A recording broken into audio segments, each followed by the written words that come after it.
Assalamu alaikum dostlar, kanalдын жалпы катталуучулары кыргыз спортундагы жаңылыктар менен бөлүшөбүз. Видеону көргөн соң сөзсүз лайк басып, алдына спортчуларды колдоп, комментарий калтырып коюңуздар. Кыргызстандын дзюдо курамасынын дагы бир балбаны Кубанычбек Айбек уулу Париждеги Олимпиада оюндарына лицензия алды. 28 май күнү эл аралык дзюдо федерациясы жайында Олимпиадада чыга турган спортчулардын болжолдуу курамын чыгарышты. Айбек уулу 66 кг салмактагы дүйнөлүк рейтингде 33-орунда болду. Ал эми түз жолдомолорду башкы 17 орунга кирген спортчулар алышты. Бул салмакта ал 17 дзюдочудан башка дагы 5 балбан континенталдык лицензияларды алышты. Мына ошолордун бири Кубанычбекке буйруду. Саймадан жаңы премиум тарифы. Секундасына 300 мегабитке чейинки интернет. 220дан ашуун телевизиондук канал. Кинотеатрлар, Этномедиа, Премьер, Море ТВ, Старт, О кино. Айна болгону 1180 сомго. ТВ приставка акысыз. Эң сонун тариф. Биздин балбан үчүн Олимпиада оюндары дебюттук болот. 66 кг салмагында Парижде жалпы 23 спортчу катышары маалым.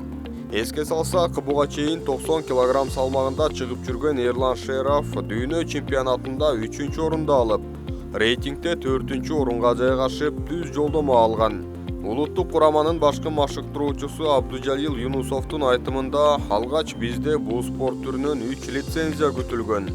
Эрлан менен Кубанычбек түз жолдомо алып, 3-сү квота аркылуу келмек. Бирок Кубанычбек дүйнө чемпионаты учурунда грипп болуп ооруп калганына байланыштуу түз жолдомо ута алган эмес. Мындан улам өзү квота аркылуу гана лицензияга жетти. Дүйнөнүн 2 жолку, Азиянын 3 жолку чемпиону, Токио Олимпиадасынын күмүш медалынын ээси Акжол Махмудов Олимпиада оюндарына катуу даярдык көрүүдө.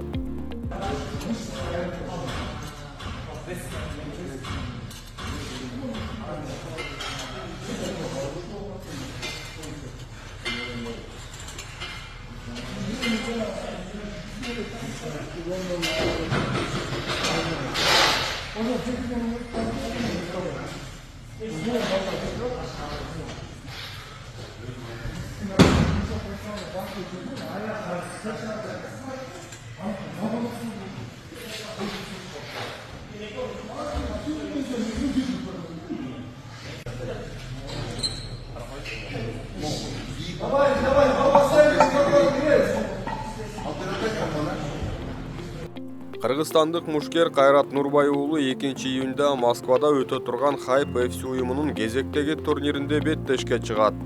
Атаман деген каймана ысымы менен белгилүү кыргыз спортчусу орусиялык мушкер Хамзат Хаджимурадов менен күч сынашат. Беттеш 61 кг чейинки салмакта өтөрү белгилүү. Кайрат Нурбай уулу профессионалдык карьерасында 21 беттеш өткөрүп, анын ичинен 15 жолу жеңишке жетип, 6 жолу жеңилип калган. Ал акыркы жолу профессионалдык деңгээлде 2023 жылдын аягында октагонго чыгып, UFC Global 40 мелдешинде орусиялык Сергей Горинди 1-раундда утуп алган. Молдовалык балбан Виктор Чабанунун бутуна бир жума мурун шашылыш операция жасалып, учурда спортчу калыбына келүү аракетин көрүүдө. Бул тууралуу Молдованын Реал Медиа басылмасы жазып чыкты. Маалыматка ылайык, Чобанунун тизесине шашылыш операция жасалды. Учурда ал мүмкүн болушунча тезирээк сакайып кетем деген үмүт менен физиотерапияны баштады. Ал Олимпиада оюндарына катышууга болгон аракетин жумшап жатканын жашырган жок. Виктор Чабану кыргыз балбаны Жоламан Шаршембековдун негизги атаандаштарынын бири. Ал Олимпиадага лицензияны Бакуда өткөн Европа лицензиялык турниринде жеңип алган. Жоламандын келе жаткан Олимпиада оюндарындагы эң башка атаандаштары ким деп ойлойсуздар? Комментарийге жазып калтырабыз. Мына ушундай достор, кыргыз спортчуларына ийгилик каалап сөзсүз колдоо сөздөрүндө жазып коелу.